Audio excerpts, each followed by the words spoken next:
So I pushed it out of the driveway because at that time the vehicle actually wasn't riding. So I pushed it out the driveway, waiting for my father to get back that morning and help me finish getting my alternator hooked up, and installed into my vehicle properly. Well, while I'm out there, of course, me and my music, that's my life, that's my business, that's what I do. I'm sitting out in front of the house. It's about 9 o'clock in the morning. I'm sitting in the driveway with the music playing in my car, cleaned out the inside of my car. Just got through, was getting a process to get ready to vacuum the inside of the car, but I decided I'd wash the outside first. So what I did is I ended up shutting my doors to my car. I turned off the music after a while. I probably played it for a good 20 minutes or so. And then, lo and behold, as I'm standing out in the driveway, I'm on my cell phone. I contact my dad. He doesn't answer the phone right away. So I look over the fence and I ask my little brother who was in the backyard, I say, bro, go give me the water hose so I can wash my car. So in the process of waiting for him to grab me the water hose to wash my vehicle, I see a police car. We kind of live in like a cul-de-sac area, so we're kind of like houses right next to houses in a housing community type area. And basically what ended up happening was I see this officer drive by our driveway, our shared driveway in that area, and then all of a sudden he backs up and he reverses his vehicle, then he pulls into the driveway. And I approached the officer, asked him what's the problem. And he goes, I got a call about a noise disturbance out here. And I said, oh yeah, I was playing music earlier, but I haven't played my music for a few minutes. I'm getting ready to clean my car. And he goes, do you have any ID? So of course, I understand his job and his position. So, I decided, hey, definitely. I open my wallet, give him my ID. Now, this is where everything gets tricky here because, it's very questionable, especially with, some of my history as to why this officer decided to, pursue me in this matter. Now, officer takes my license, goes back to his car, runs my name, and it surprises me when he comes back and tells me, oh, you like to fight cops, huh? Now, at that point, I have no criminal history whatsoever of fighting with any cops, not to mention any criminal history at that point at all.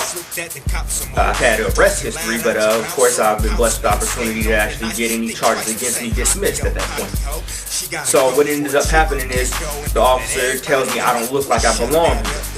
Now, that in itself right there is, very racial, because at that point, I was wearing some red, like a Kango pajama pants and a red 49er, actually at that time it wasn't a 49er shirt, I had on a red shirt from my Cali USA, the Imperial Material clothing line, a shirt that I made, and of course, I'm a big 49er fan, as everybody knows, so I had on a nice 49er jacket. It was kind of cool in the morning when I was outside, so of course I had my jacket on. Well, what ends up happening is he tells me that I don't look like I belong in the neighborhood, and of course I get offended. So, I tell the officer, what do you mean? I live here, my stepmother lives here, my dad lives here, my younger brother lives here. What do you mean I don't live here? As a matter of fact, I bought the town car that you see right here in the driveway from my father, and he has a town car that he usually parks in the garage. So, what's the problem? You came for a music disturbance. My music's already off. What more do you want from me?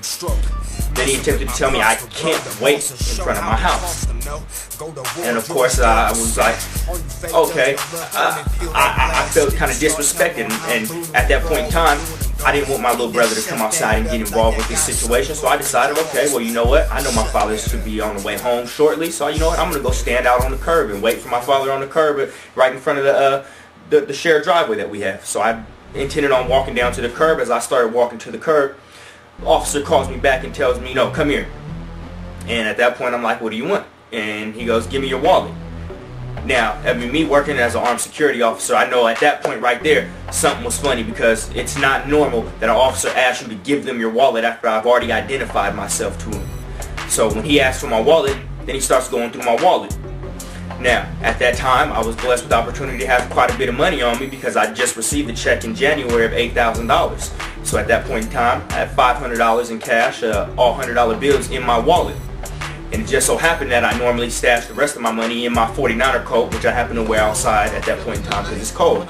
Now, I didn't, at first I'm not thinking it's a big deal. The officer wants to look at my wallet. Who knows what for, you know? So I give him my wallet only because he requested it for it. And he already had my ID. He already ran my name. He knew who I was. I couldn't understand the point why he needed my wallet, but I still gave it to him, okay? Instead of refusing, and I didn't want to try and make another situation transpire from there. So me being you know, the good citizen as I was attempting to be at that point in time, even though I know I was being harassed, I did what he asked.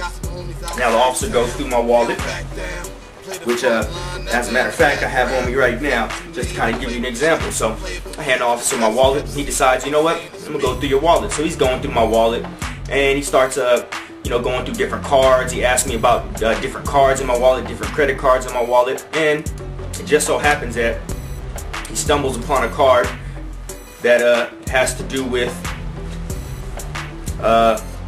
what I was going through at this point in time, where I had been given opportunity to have medical marijuana due to the fact that I was a victim of the gunshot wound, and the doctors didn't really want me to have to take pills like Vicodin and that stuff to relieve the pain. So I kind of went to an alternative doctor and got a recommendation.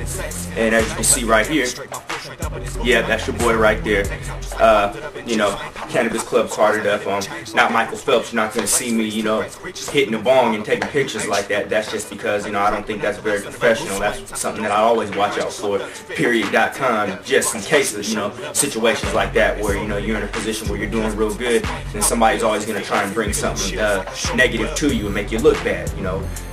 I feel for you, Michael Phelps. That's all bad, ain't it? But hey, that's what happens. You know, you got to be cautious everywhere you're at, especially when you're a professional. But let's go back to this point. Once he sees this, now he decides that he wants to take a look at my car now. So he decides to ask me if he can look at my car. Now, of course, me knowing my rights and me knowing as a security guard, which I work all the time, that he has no right to go in my vehicle. The vehicle's parked, it's locked, it's in my driveway. There's no reason for him to go into my car whatsoever. But he decides, because he's a cop, he's got a badge, he's got his gun, he's feeling himself, you know, he can do whatever he wants. He's got a black guy right there in front of him, and he decides, hey, you know, I'm the cop, I'm the law, I can do whatever I want. And of course, that's what he does. I mean, he takes my wallet, he goes through my wallet, he goes into my personal stuff. This is my personal belongings right here. I didn't give him permission to look through there. He demanded that he take it from me, and I had no option. I felt obligated once he asked me for the wallet. It was like, I can't tell him no. If I tell him no, what's he gonna do, you know? So, of course, I gave it to him because I didn't feel there was any reason for him not to go through my wallet. It's mine. So, I mean, why couldn't I give it to him? So, he did. After I told him not to look into my vehicle, what does he decide to do? Obviously, he decides, you know what, I'm gonna go into your vehicle. So he places me on his police car while he violates my property, goes into my car, and of course he starts off looking in my car, and what does he find underneath my driver's seat is my registered Glock 45. It's a Glock 9 45 caliber, brand new, that I just recently got. And well, guess what? Now it's in, you know, now they're holding my Glock ransom at the West Sacramento Police Department somewhere, and until this case matter is over with. So he finds my Glock, and I tell him, hey, it's mine. It's registered to me. I'm in front of my home. I have the right to, you know, carry my firearm and protect myself. I advised him that I had been to a situation where I was in a shootout, and at that point in time, I was on disability. And so I explained to him all this, and I advised him that I just received a check for $8,000 for the time where I was being disabled and I missed work.